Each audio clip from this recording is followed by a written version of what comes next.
You are listening to Two Truths Podcast, a place where we have real conversations about faith, motherhood, healing, and becoming whole in Christ. We believe our stories matter and that God uses every chapter of our lives for purpose. Here, we share where we've been and who God is in our lives today. Our prayer is that these conversations remind you that you are loved, seen, and never walking alone. I will forever be laughing when we start because it's us getting set up. Girl, listen.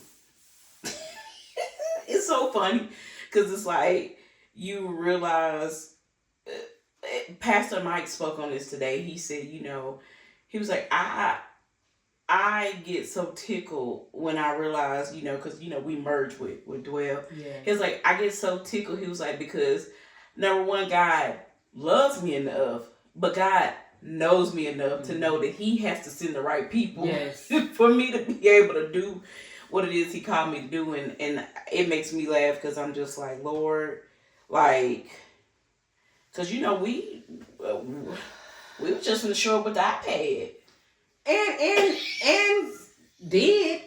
started out with that iPad. I know y'all remember our first episode where we was neck up. We was neck up from the checkup, girl. We was lean back. Girl. But we was two girls trying to do a pod, and we was excited. We was going to do the Lord's work. We was going to do the Lord's work, whether you could see just our face or not. We was doing the work of the Lord. Girl, and we was stretched out. Girl, we didn't know. I'm so thankful, that from this place of healing, I recognize, homegirl, you can't do it all.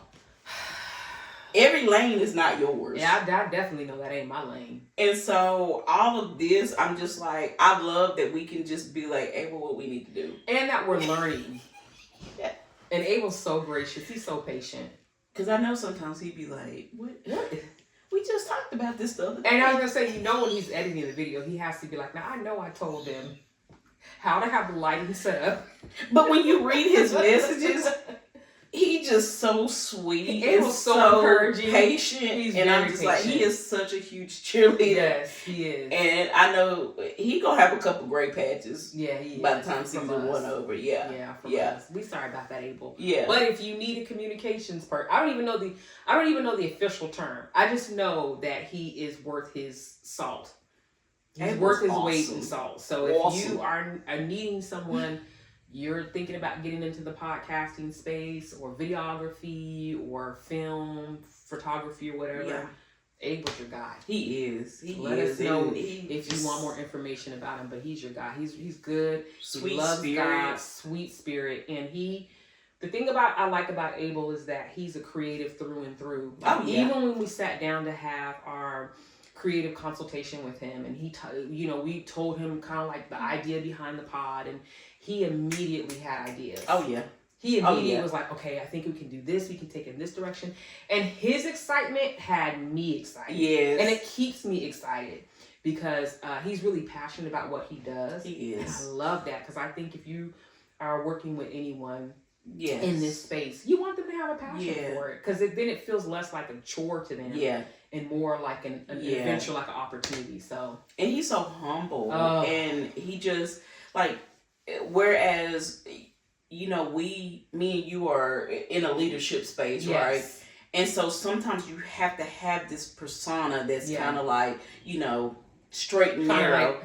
And Abel gives us permission to just do what needs to be done. And his expertise is, I can clean that up. And so when you understand, that there's different parts of the body, you know what I mean? So I just really love that. I love that we can, in a sense, co-parent, whatever the word is. And by parenting, Abel's the parent and we're the kids. And he's leading us along. We're like some little ducks behind the mama duck. We're just following behind the papa duck, and he's the one. Because, girl, we was like in here, like we had stuff taped to the wall. We had cords just stretched. We were just trying to figure it out. Abel was like, okay, that is a hazard. Okay, well, first we're not going to do that. nobody needs to get hurt in the making of the pod, so let's not do that. Yeah. And I think, there was a season where things like that would have kind of been offensive to me. Yeah. Because I would have felt like, this is our project, so we should know the ins and outs, and we should know this and that. But I think to be effective, you gotta be willing to know your strengths and weaknesses. Yes, you do. And you gotta know when to summon help. Yeah. And we had to summon our boy in. Yeah. Which leads into us talking about leadership. Leadership after healing. Ooh, my God. Showing up without shrinking. You just said something where you were like, in a different season, I could have been offended. Oh, yeah.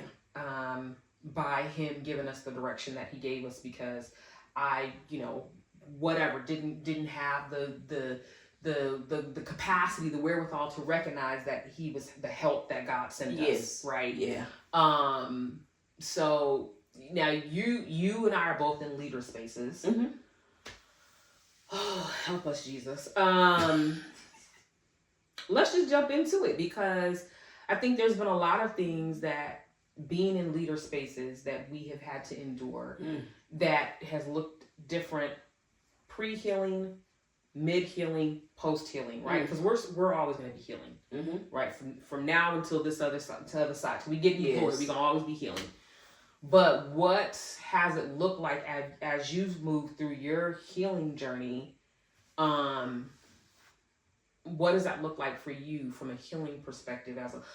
What in your lens or your perspective has changed from the time you were leader A to now the time that you're leader Z? Oh, that's good. So leader A was a costly season. Leading, I say now, prematurely. Before I was ready, before I was healed. It was costly for me. It cost me jobs. It cost me consideration for other positions to move up, because there was such an immaturity. And at the time, it was, now I can look back and say, I wasn't healed enough to be in those spaces, because there were certain times where, being in a space of leadership, people would come to me and it would be, I would take it personal, or I would take it would be offensive to me. And so constructive criticism was a no-no. Not me. Not your sweet precious daughter, Lord. You ain't gonna nobody gonna tell me what to do. Because I'm here for a reason. I got here. I'm your leader. I'm your leader, not the other way around. Yeah, and to speak into that too, that was this self-righteousness. I have went to nursing school and I've got these degrees, and how dare they think they are on an equal playing field with me? Like, they don't know what I've walked through to get here. It was a lot of immaturity. Yeah. A lot of immaturity. And I think that caused me to I think there was some ineffective witnessing there, because maybe I was one of those ones, like, I'm matching energy. Maybe I'm gonna tussle. Man, it's like, who are you talking to? I'm gonna match energies. Yeah, if you went 2 octaves, I'm going 4. Wow. It was. You wanted all the smoke. Girl, and if I can't find the smoke, I'm gonna make some. I'm gonna create it myself. Yes, I mean, just very, very loose-lipped. Very. My goal was, because I was hurting. Man, my words were daggers. Like, I was not productive. I was not able to build up. I was a tornado who left a lot of destruction. And it wasn't intentional, but it was, because I think, like, now I'm in a space, now that I'm a Z leader, where I've been in these healing spaces, I'm able to recognize and I'm able to say, you know what, I need to take a pause. I need to have a seat in this season. You know what I'm saying? Because that's a trigger for me. Right. Or that's a lane that I'm not ready for. But man, that leader A, I'm telling you, I'm thankful for it. Yeah. Because I've seen what I don't want to be. Yes. But girl, it was costly. Yeah. That's the only. that's the best fitting word I have for this. That season. And that season wasn't long ago. You know, I'm talking a year or two ago. Yeah. It was a very costly season for me. Just because of that lack of maturity, the lack of language. Yeah. The lack of emotional intelligence. Yeah. The lack of not realizing that I was to be set apart. Like, I look like the world, you know what I'm saying? One of the things I say now is like, now I know my authority. Like, I'm not gonna tussle with a demon. Maybe then I was tussling with demons and whatever else. Yeah, I was getting in it. Yeah, y'all was in the field tussling, knee deep in mud, knee deep. So yeah, that's the word I would give it. Is it was costly. I started out in the leader space about 15 years ago. And so when I first started out as a leader, I worked my way up through the ranks. And I will say I had some really good women leader bosses. And I make that distinction because I think that there is a distinction in how men and women lead, and it just is what it is. It's not trying to us against them, but I think that there is a distinction. And for me as a woman, learning how to lead, that was also important for me too. But I started out in the leader space almost 15 years ago, and at leader A, like you said, to leader Z. I wasn't quite all about the smoke as much because I did start out, I worked myself up through the ranks. Yeah. But what I will say is when I first started into the leadership space, I was really worried about people receiving me as a leader. When you go from being peers to subordinate to peer, it was different, right? Because these are the people that I was just walking alongside of, if you will, then to becoming their subordinate, to becoming their leader. And so I think that that was different for me at first, because I really worried about whether or not everybody was going to receive me and whether they're going to be receptive. But I had some really good leaders along the way that did two things. They showed me great examples of leadership and poor examples of leadership. And I remember always modeling myself after both my good and bad leaders to say, I never want to lead from that space. Yeah. Because I seen what was involved in it. Yeah. I seen sometimes the ego. I seen sometimes the nastiness. I've seen sometimes the politics of it. And so I was always like, Lord, you've given me this opportunity and I want to steward it well. Yeah. Like, I don't want to be a person who, particularly because I feel like I started at the bottom rung, right? I knew what those in the trenches were doing because I was in the trenches. So I was like, I don't want to get up the ladder further and be like, I'm sorry. You know what I mean? Like, I've arrived. And that's another thing is I was always trying to be mindful about, I never want to get to the place where I feel like I've arrived. I never want to get to the place where I feel like I've stopped learning. Yeah. Right? Because I'm no good.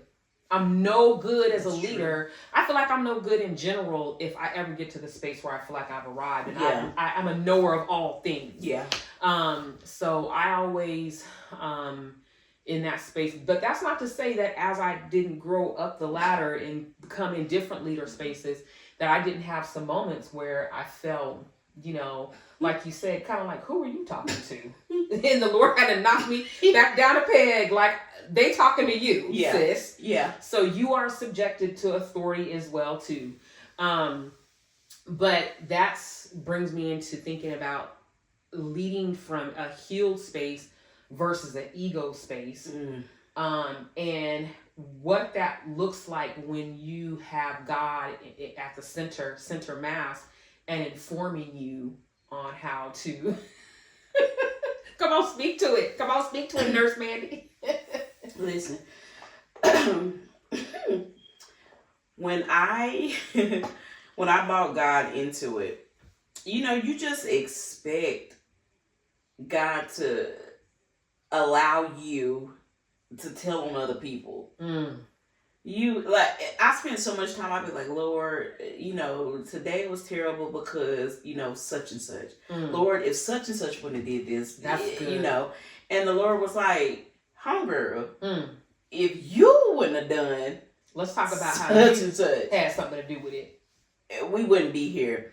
And so I think that was one of the things too, is like I went from this volatile leader to this, you know, it's because of y'all. You know, I was not inserting myself into it. You know, not realizing that they're only able to do what they're able to do is because as a leader, I'm allowing it. Right. And so that was the ego part of it. It's like, you know, it's a them problem. Yeah. It's not a us, it's them. Yeah. And so when I started inviting God into that space with me, because I did make up my mind that I had poor leaders and I wanted to lead well. And so when I brought God into it, it was a lot of correcting me. It was a lot of that's good. We need to get out of you what's in you. That's good. That's good. Because you can't you know, you can't overlook the plank in your eye, you know, and point out their flaws. And so God took me on a journey. It was a hard journey. Yeah. It was a hard journey because I'd always struggled with constructive criticism. I always took constructive criticism personal, even coming from a good space. You know, even when we became friends, you know, there were some things I would just be like, she didn't have to say that. I'm always laugh because every time you say that, it just makes me laugh thinking about I'm like looking at the phone. I'm just like, why she didn't even have to say it like that? Say it like that, you know. And that's one of the beautiful things, you know. Now that I'm on this side, I can really appreciate that, you know. None of us, you know, none of Six Crown has ever sit there and coddled my mess. Yeah, you know. And so the Lord started taking me on that journey of like, baby girl, I love you, but I need you to see you. I need you to see you. I got to hold up the mirror so that you can see. And so it was a journey to go from ego to God, because you know, ego tells you that, you know, because I thought I was in church. I was serving at church. You know, I'm in these leadership spaces at church, and what really got to me and really broke my heart is when God said to me, I'm driving home one day, and you know, I was a leader in freedom, and I loved freedom. You know, I got so much out of it for myself. I loved leading. And I'm driving home one day, and you know, I would spend all this time getting prepared to lead freedom. And God said, Amanda, it should not look different, you leading freedom versus you leading at work. It shouldn't look different, because that's hypocritical. And I was like, what? And I was like, well, Lord, I actually love what I do in freedom. And my job, I'm just doing it. And he was like, but if you're doing it unto me, why is it a problem? Absolutely. And I'm kind of getting frustrated, because I'm like, Lord, why are you bringing it back to me? Like, I'm not the problem. It's them. I've tried. I've done all the things. And God was like, get your kids, Lord. But I'm like, you know, when you tame them, you let me know, and I'll go back. We'll visit this, But God was like, you know, it's not a them problem, it's you. And again, the two shouldn't look different. Right. If somebody from your job come and saw you at church, it shouldn't look different. Right. They shouldn't be like, I know that's not my boss. Maybe they're the same. The same person. I know that ain't my boss. Yeah. And God just showed me how, you know, that it could affect my witness. And so, you know, that began a journey of, you know, self-evaluating, self-critiquing, you know, being responsible. Accepting what my part in all of this was. And as the leader, all of it was my part, you know. The only things that was happening was what I allowed. And so it didn't look like I thought it would look when I invited God into it. And when I was like, you know, God, I want to be an effective leader. I thought God was going to be like, okay, you need to fire Barbara. You need to demote Sandy. God was like, no, girl, we start right here. With you. Yeah. That makes me think about when when I was starting out in the leader space, and I had an amazing. I sing her praises to this day. She was an amazing leader, and she still is. Her name is Natalie, and she was my first woman leader. And I remember my mom had passed away, and I was just down bad. I was in the gutter. I ain't gonna lie, I was bad, but I was in the leader space, and I was just angry. I was mad at the world, mad at God, mad at the circumstances, mad at everything. And it was seeping into work, right? And it had been a little bit since my mom had passed, but I was maybe within that first year or two or so of her passing. And I just remember, I, for the most part, have a pretty even-keeled personality. Mm-hmm. I'm pretty joyous too. You know what I mean? Yeah. Like I'm a pretty, I like to laugh and have a good time, and I'm that's just my personality in general. But my mom was gone. The center mass, my world was gone. So I was not exhibiting that.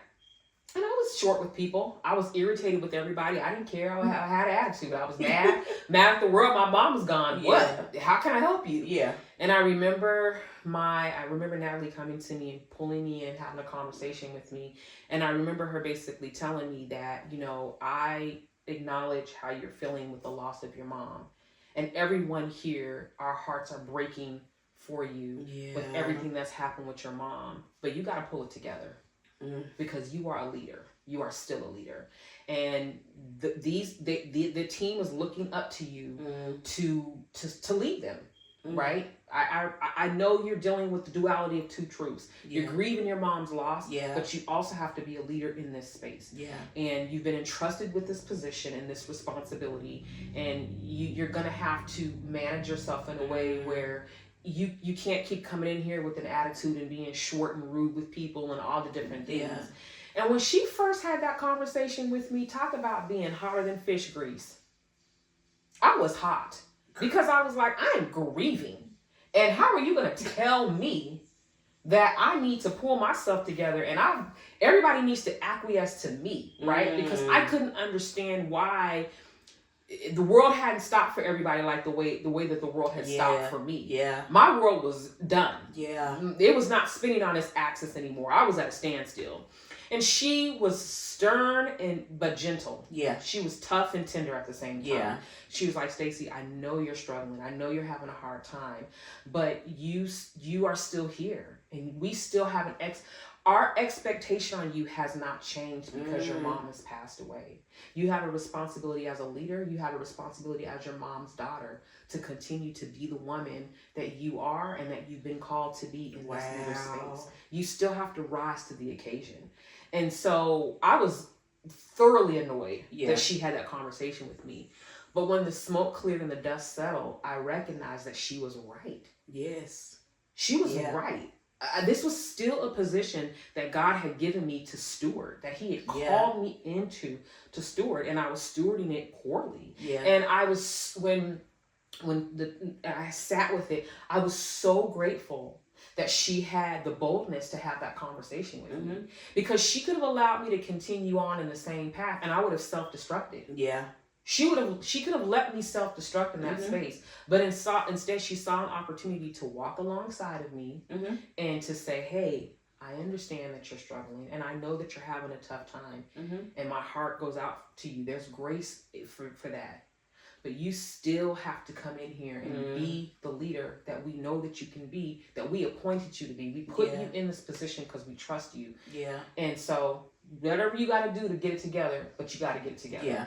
And so I just appreciated her. And she was one of the ones who, she continues to inform how I lead. She continues to inform how I have to have tough conversations, and you have to have tough conversations in the leadership space. And so she's informed me. And it's oftentimes I go back to that conversation. I've shared that with my supervisors, because I have 5 supervisors that directly report to me, and I've had those conversations with them. And so I tend to remember that this is an opportunity that God allows me to have. Yeah. Right? Yeah. I started really honing in on the fact that, Lord, everywhere I go, I want to bring glory to your name. Yes. You're a God of excellence. And so everything that I do, I want to do it in a spirit of excellence. Absolutely. And I want to bless your name. Yeah. And like you said, if someone sees me at church, or if they see me in the street, I don't want them to be like, that can't be the same person. Who? I want them to have recognition of who I am. I don't want them to be like, nah, I want them to say, the essence and the spirit of who she is at work is the essence and the spirit of who she is at church, in the grocery store, or wherever she's at. Absolutely. So when we're talking about that, being in that leader space and trying to manage our egos and from a healing space and all the things, since you've been in a leader space and since you're newer into it, have you had moments where you've wrestled with the fear of being too much as a leader?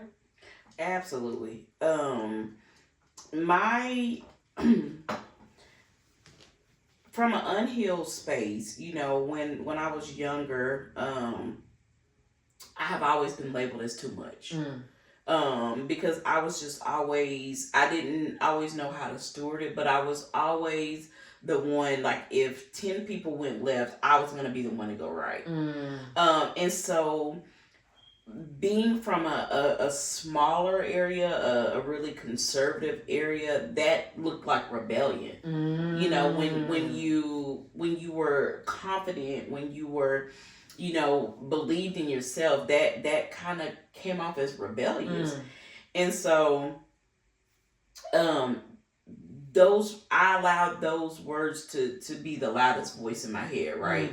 And so that has been an area of struggle for me, is because I do tend to, my initial response tends to be to shrink, because I'm already perceiving, I'm having these conversations with myself. Don't be too much. Like, whoa, slow down. Pump your brakes. And so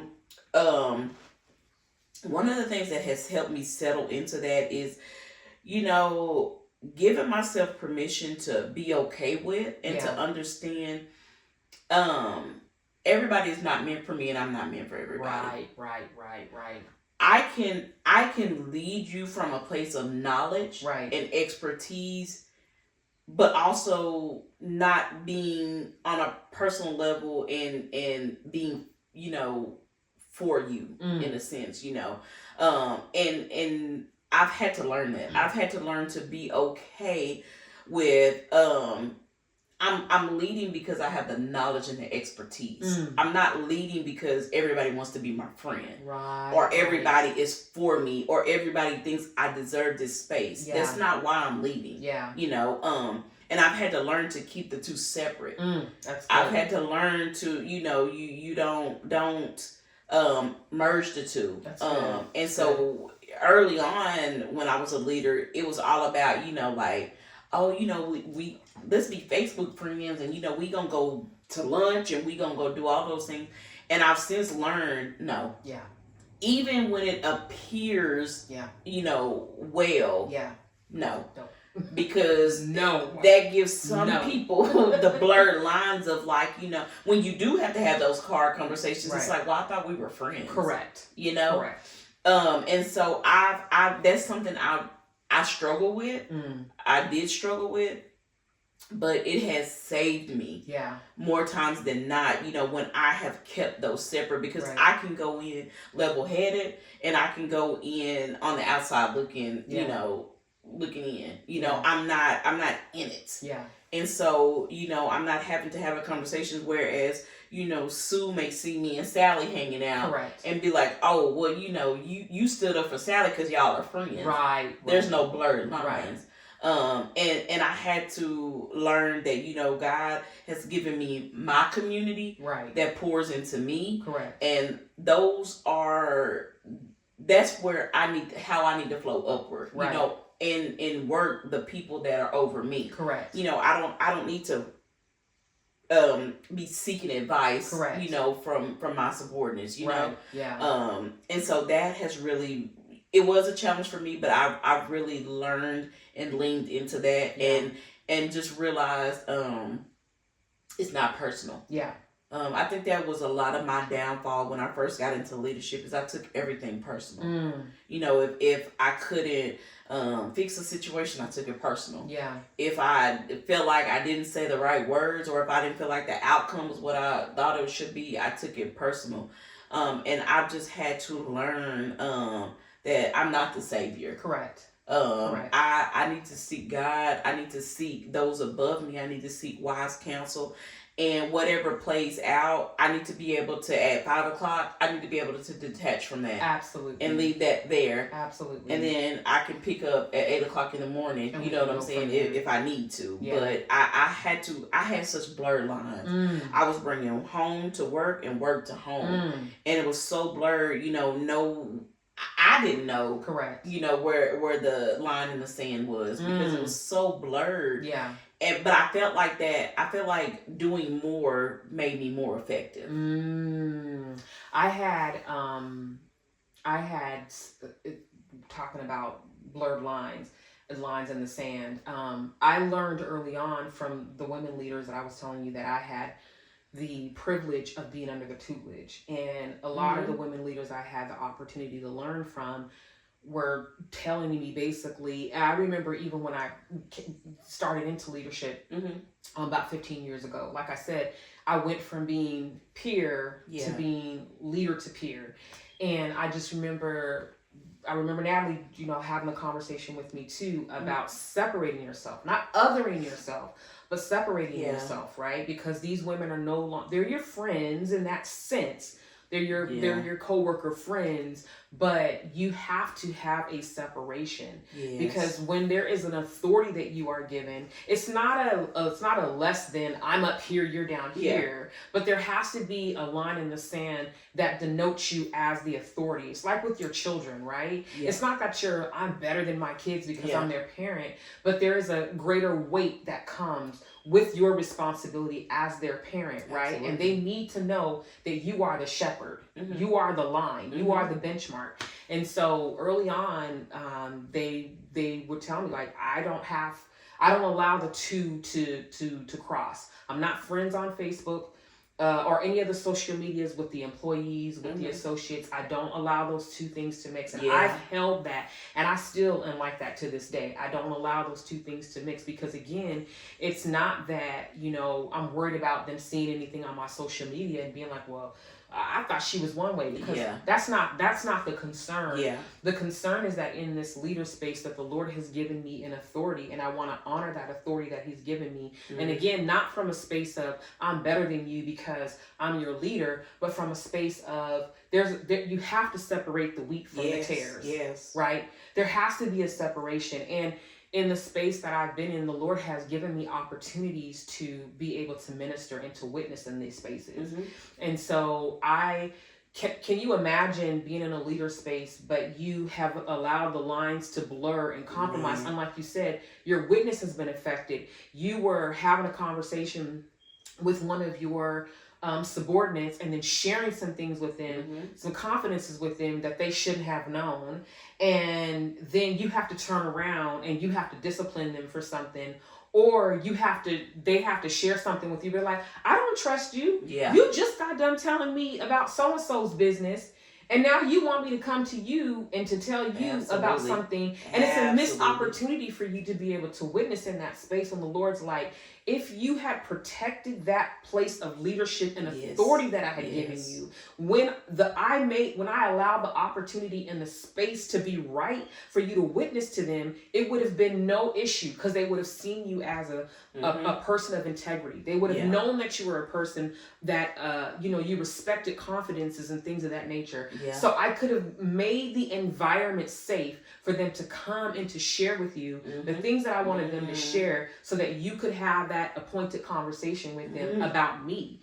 But now you've tainted the waters. You've crossed the line. They don't see you as somebody that they can trust. Yeah. They see you as you in the mess with them. And so, the Lord really has always dealt with me about because, to your point, I have had moments where I've been fearful of, like, doing too much. Yeah. Being seen as doing too much.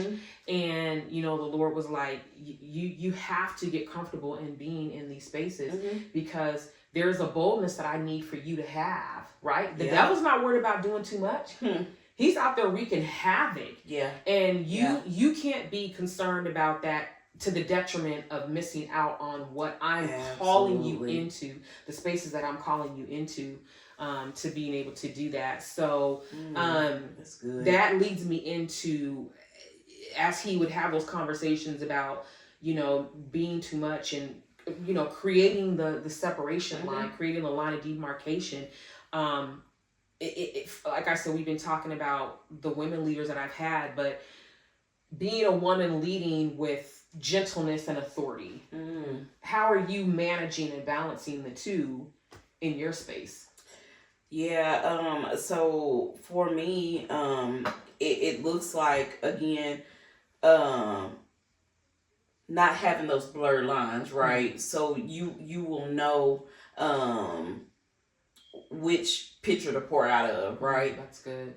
Because it's like, you have to, as a leader, you have to know, okay, is this true? Is this manipulation? Is this very good? What is this? Right. And if your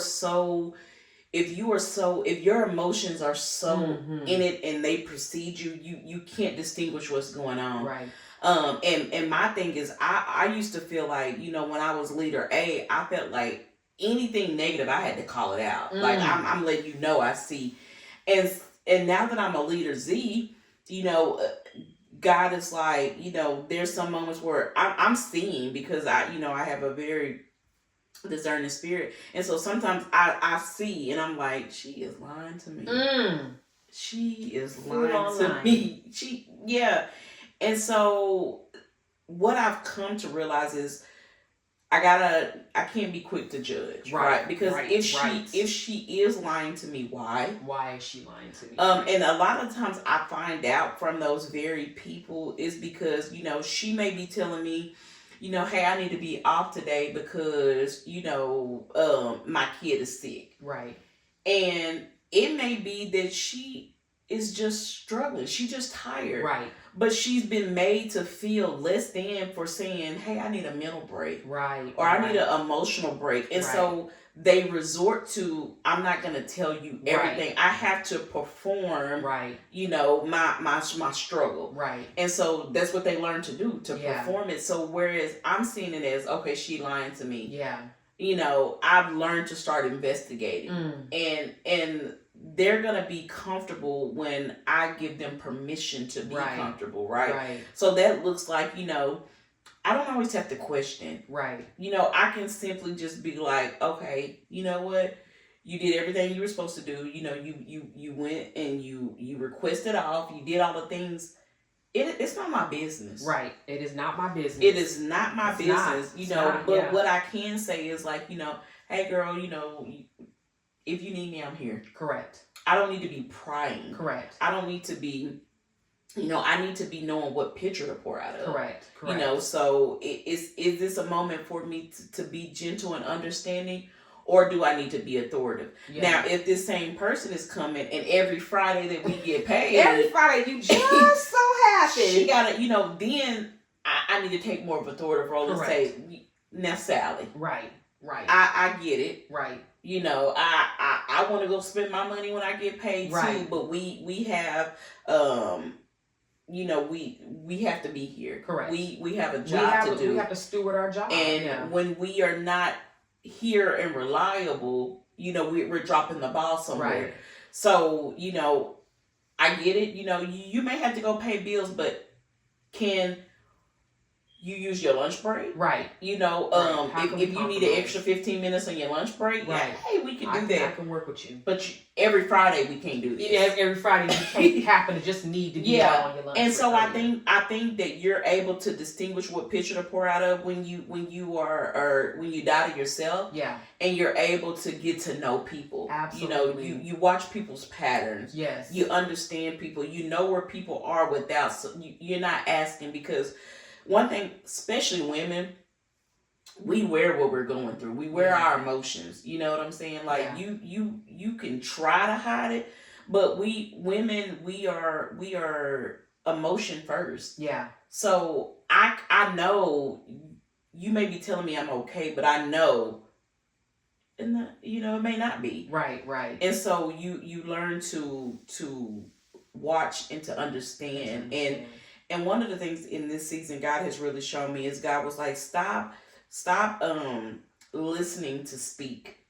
Listen to understand. That's good. Listen to know how to navigate.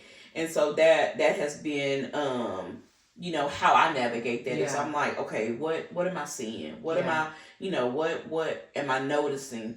And then I'm able to know, okay, is this something that requires me to be gentle? And also too, you can be authoritative and be gentle. Yes, you can. You don't have to come in as this drill sergeant. Right. You know what I mean?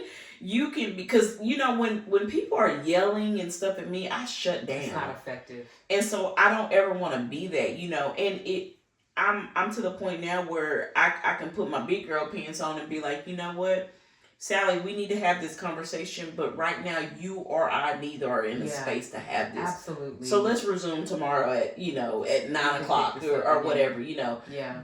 Knowing your capacity. That gives you, the clear lens to be able to see, what does this person under me need from me right now? Absolutely. You don't have to be a small manager, as my brother says it. Brother says you don't have to be a small manager, which is just another term for micromanager. Yeah. Right? Yeah. You don't have to, because a lot of times I think people who are micromanaging, it could speak to a sense of insecurities. Absolutely. Now, there's some times where you have some saints that you got to micromanage them. We love the kids. Yeah. We want to treat everybody as an adult, but they have exhibited behaviors and trends where you're like, nope, you need me to small manage you. Yeah. And I that's not a space that I lead into. I've never been a small manager. I've always given people the grace to be adults and do their job. But if I have to lean into that, I will. But I even as you were speaking, I was just thinking about how, one thing that I always remember is that for some of the people that I come in contact with, whether it's my direct associates, indirect associates, or those people that I work with in my corporate space, that I may be the only Christ that's being represented. Yeah. And so I always try to lead from that space. I always try to make sure I'm separating myself so that people see me as someone, as a woman of integrity, as a woman of character. And so I remember I had a leader as I was going up the ranks. I was on a supervisor role, and I had been doing the position for about 2-3 years. And then my leader above me, she had an occasion, her husband was in the military, so they ended up getting stationed somewhere else. And so I just knew came time for her to leave that I was going to be transitioned to the manager position, or so I thought. Well, that didn't happen. I was hot about it. I was like, why would I not have been transitioned into the manager position, but you want me to train the manager? Long story short, had a conversation with my leaders above me, with my directors, senior directors, and they were asking me these different questions about these different things. And I was like, well, no, I didn't ever learn this. And I was told, don't worry about it. I was told that, that's not part of the work that we do and blah, blah, blah. What happened, what ended up becoming the revelation after that situation was that my direct manager above me was holding information to the vest. There was things that she was not sharing with me. She was not doing knowledge transfer that impacted me being ready to transition into her space. And I didn't find out about this until after she left. They said, well, you never learned this and you didn't learn. I was like, I didn't know I was supposed to know that. And so I remembered at that time, whenever I would have conversations with her, she would always say, there's so much I'm shielding you from. Because it was me and a fellow supervisor. We had 2 teams and then our manager. And so she would always tell us, there's so many things I'm keeping you guys from. I'm shielding you guys from this. And, if you guys just knew what was happening on a day-to-day basis. And so I always thought, okay, well, good. I'm doing my work. She's being a good boss. Come to find out, there were things that she was shielding us from that we should have known as leaders.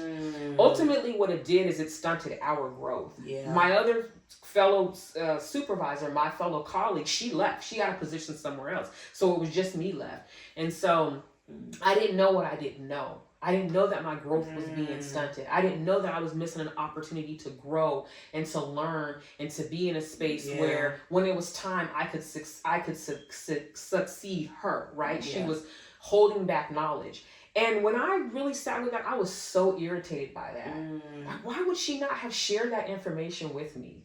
And so I vowed from that moment forward, as I continued to climb further as a leader, I was like, I would never do that to my team. I would never do that to the supervisors that I have charge over, because I want them to be equipped. Yeah. And part of being equipped is sharing hard things, doing hard things. And it tells them that if I don't trust them with this information, if I feel like I have to shield them and I can't talk to them about these things, then that means I don't trust them as a leader. That I'm not giving them an opportunity to rise to the occasion. You don't know what's in you until you have to be in those positions where it has to rise to the top. Right? I want to see what's going to rise to the top. Because if they rise to the occasion, great, we can keep on going. If they don't rise to the occasion, that lets me know where, as their leader, I have opportunities to help them get there. Right? So I shared that conversation with them. I shared that story with them where I told them, I'm not going to be a leader that's not going to do knowledge transfer. I'm not going to just lead you into the hard, wade you into the deep, and leave you there. I'm going to come with you. I'm going to be your floaty, right? I'm going to continue to be with you until you're ready to be on your own. Then we're going to go a little bit deeper, and then we're going to go a little bit deeper, because the end game is that you should be a better swimmer than me. You should be a master diver when it's over, right? You should be able to then also lead a team and take them on to the next level as well. So I think that, like you said, there's moments where we have to learn how to lead with both that gentleness and that authority. And that comes from being settled in yourself. Right? That comes from the knowledge of Christ saying, no, I've put you in this position to be able to lead in a space of authority. And I see now how, again, we talk about this all the time. God doesn't waste anything. Absolutely. Being in this leader space, the Lord has taught me how to be more safe and secure in the authority that He's given me as a daughter. Right? And especially in this season where the Lord is calling me towards other spaces, it's allowing me to sink in. It's allowing it to settle in and to sink in that I can do this. I'm built for this. God has equipped me with the grace. His grace is sufficient, and I have His DNA. I have His strength running through me, that I don't have to shrink. I don't have to sink back, but I can continue to move forward and be who He's calling me to be in this space and in these spaces. That's good. And I think that when being in a place of authority, like you said, it comes from being secure, but it also comes from knowing your track record with Christ and knowing that, God is not in a box. Because I think when you are afraid to lead with authority, and you are afraid, you're holding things in, and you don't want, to share this because you may be afraid that someone will be 2 steps ahead of you. I think you place God in a box. Absolutely. Because I in this role I'm in, I enjoy it. And I love it, and it's hard moments, and it's teaching me a lot. But also too, I'm a daughter of Christ, so I know that that's not a position I'm going to stay in. You know what I'm saying? I'm not going to. That's not my desire. Now, it's God's will for my life, because there's things I need to learn at this level. And God's will is for us to obtain all that we need to know, so that we can walk out the desires of our heart. As long as they line up with Him. And so when you're afraid to pass on knowledge and to pass on what will equip somebody, because right now my mindset, yes, I want to learn this role so I can be beneficial, but I also want to teach the ones that desire to be in this role everything so that they can be successful, and succeed me. Because, for me, this is a stop in my destination. You know what I'm saying? It's not my destination. I know what I desire. And I think once you're secure in Christ, and once you trust Christ, you are more able to lead well, and to be able to, give them what they need, like you said, to be better than me, but I think that comes from a place of just being so secure in Christ, and being so secure in who we are. That's so I'm thinking about stewarding influence responsibly. And I remember I was watching this pod episode with Dallas Jenkins and his wife, and he and his wife are the creators of The Chosen. And he was asked a question: how does he remain humble with all of the influence and the different responsibilities that he has. And he was like, one of his prayers is that God keep me low. Keep us low. Wow. And that resonated with me. And it still continues to resonate with me. He was like, there's a lot of things that we walk through in our life that just keep us low in general. But, keep me low, Lord. Let my heart always be reflective of the fact that there's nothing that I'm doing that is by my own hand. There's nothing that I have that is by my own hand. Absolutely. Everything that you are allowing me to do is because you are allowing me to do it, right? Keep me low before you, God. Keep me in a postured in a space, Lord, where I'm always in a place of humility before you, God. Yeah. And I remember that, and I think about that often because that's the cry of my heart. Yes. When I wake up in the morning and it's time for me to get ready to log in, I work from home, and to start my day, I'm always praying, Lord, allow me to lead well today. Yes. Be with me, God. Help me be an effective leader. Let me be the leader that you're calling me to be, God. Yes. Keep me low before you, Lord. Keep me humble before you, that I can lead in the spaces that that you're asking me to lead in. And so I never forgot about that and what he was saying, and just how it is an honor to be in positions, even when it doesn't feel like it. And you and I have talked about this. I'm in a precipice place right now where I'm ready to transition out of a leadership space, because I've been there for 15 going on 20 years. And so I feel like I'm towards the tail end of being in that space and ready to transition into my next thing. But even with that, I see again, like I said, God's hand that has been on that span of time that I have been in the leadership role, and he's given me the grace to do what I do. And there's so many things that I have learned, and I'm still learning in the leadership space, but that God has just allowed me to learn, and through the people that I've had the opportunity to be able to lead. They have been such a blessing to me. I've learned so much from the people that I've had the opportunity to be able to lead. Absolutely. And that God has given me charge and authority over. They keep you low, right? Because again, like I said, we're never going to arrive until we get on this side of earth, to the other side of glory. We're going to always be, striving to move forward and to be the best leaders that God is calling us to be in this space. Yeah. And I think that, when you realize, when you bring yourself to the knowledge that I'm not doing this for me. I'm doing this. This is a form of ministry. I'm leading to win people to Christ. Yes, I want them to do this job well. They got to do the job. You know what I'm saying? Yes, and yes, we're doing it for a paycheck to pay bills. But ultimately, you know what I'm saying? I'm doing this to lead people to Christ. Absolutely. Even if I don't see it, right?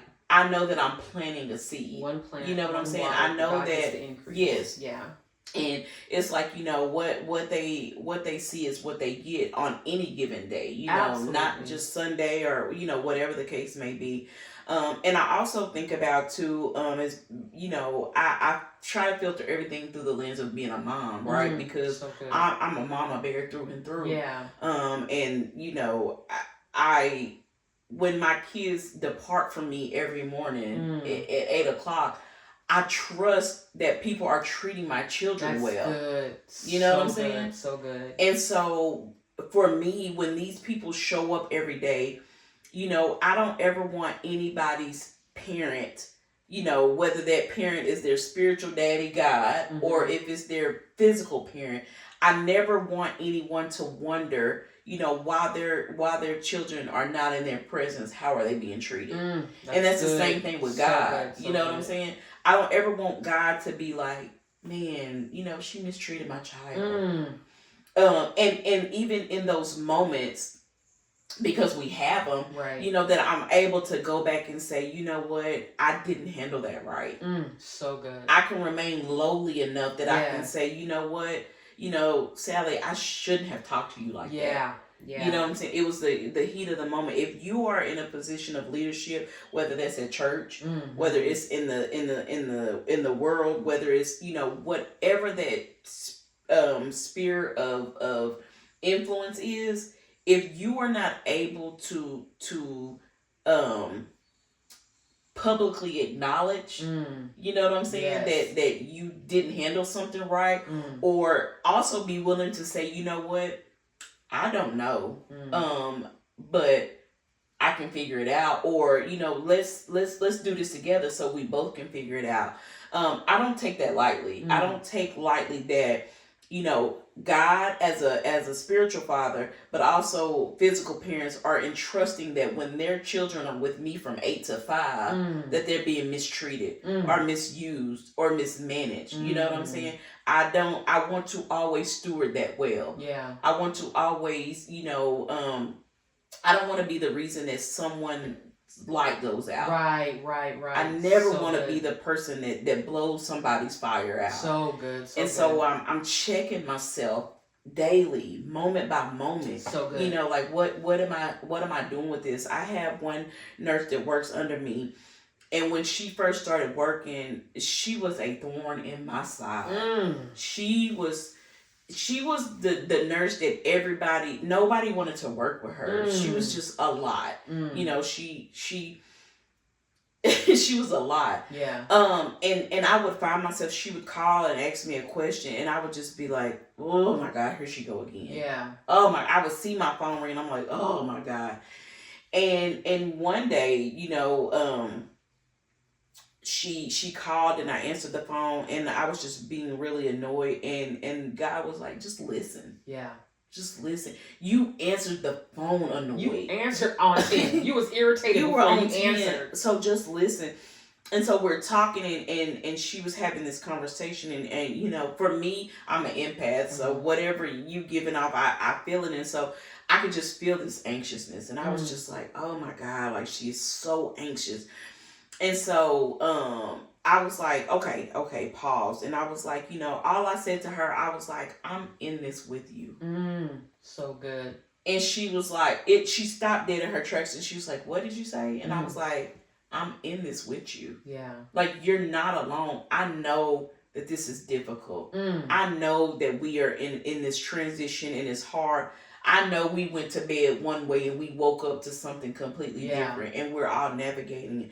But I'm in this with you. And those words changed everything. Shifted the whole conversation. And at first when I said it, she was like, are you really? And I said, I absolutely am. And she was giving me pushback, and every time I was like, I understand. Yeah. I get it. And now she is one of the people, I can ask her to do anything, and she's gonna run. She's like, absolutely, and she may, give me a little pushback from time to time. Right. But what I learned about her is her personality type. She doesn't do well with change. She doesn't do, and so like if she has her day planned out, and she knows that I'm gonna go here, and then I call her midday and I'm like, hey, I gotta throw a wrench in your plans. Right. I have to give her time to adapt to that. Right. So when I call her, I have to be like, hey, look, I need you to do this. This takes priority over what you're doing. Right. So can I shift something from today onto tomorrow? Right. And catapult you this direction. Right. But when she saw that I was actually trying to help, right, that she was with her. Yes. Right. She was like, the response was different. And so, that's God just began to speak to me and show me, like you are not only stewarding yourself well, you have to steward their callings. Absolutely. And I think sometimes it's easy to forget that not only are we navigating, this job, but we're navigating multiple personalities. Oh my gosh. Multiple traumas. Multiple. And so, I can't talk to Sally the way I would talk to Sue. Right. Because they're in two different spaces. But as a leader, as an effective leader, learning to steward them well, I have to be able to, in one moment, drop down low to meet Sue where she's at. But also, I'm up here to meet Sally where she's at. Correct. It's a balancing beam. And when you learn that, you really learn to steward your sphere of influence. Yes, that's so good. And I think you learn to lead with you, like you said, your sphere of influence, But I think it also it's a lesson for us in how God treats us. Mm-hmm. He doesn't paint us with the broad stroke. He's like, no, Stacy needs this, Amanda needs this. Yeah. You know what I mean? Like, God is so good and so gracious in how he knows to meet us right exactly where we are with everything that we need. And I think that's just a reflection of his love for us, that he has us passed down to those that we have in authority, in charge over us. Man. So this has been a good one, girl. Yes, it is. It's a much needed conversation, and when we think about it, we're never not leading. Never not whether leading. It's in our home, whether and you might not have a title of a leader. Absolutely. But you're leading. But you're always leading. Because a leader is you just have an increase in knowledge and expertise. Absolutely. You know what I'm saying? Absolutely. So when you look at it from that standpoint, I don't have to have the title to know that there's some areas I'm knowledgeable in. Absolutely. And that I have expertise and people need me. Yeah. And managing that and stewarding and managing that leadership opportunity well.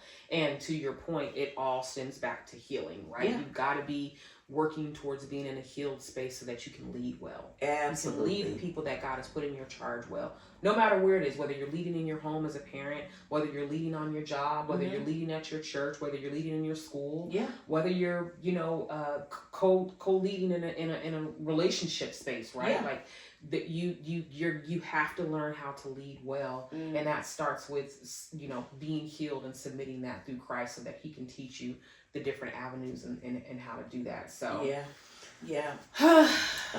one of the I want to leave you guys with a book that I picked up that I'm reading. It's called The Emotional Healthy Leader. And that book is built on biblical principles, right?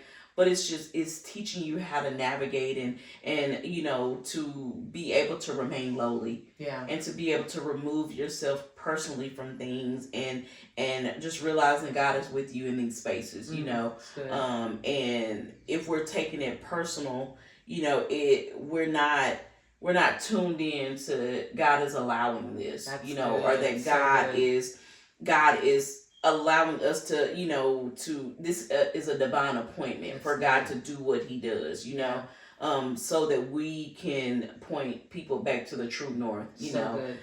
Even in the secular world, God needs people of influence. God needs leaders that are going to find a way to point others to him. So good. So good. You're going to have to link the book in the title. Yes, I will. It's really good. It's really good. Yeah. We've had another good conversation. What would you say to leaders to be mindful of this week as they get ready to start their week? Yeah, I would just say being mindful of where you are. Being mindful of where you are in the moment so that will give you your game plan. Like, for instance, for me, I know this is going to be a tough week because I'm a new leader in this space and all of the other leaders will be gone to a conference. And so I'll be in the office by myself. And so I know, tonight I need to go to bed early. Yeah. You know what I'm saying? I need to get rest. I need to give myself time in the morning to get going, not being from this place of agitation or aggravation, right? And so I know my capacity for this week. Good. And so how can I prepare myself?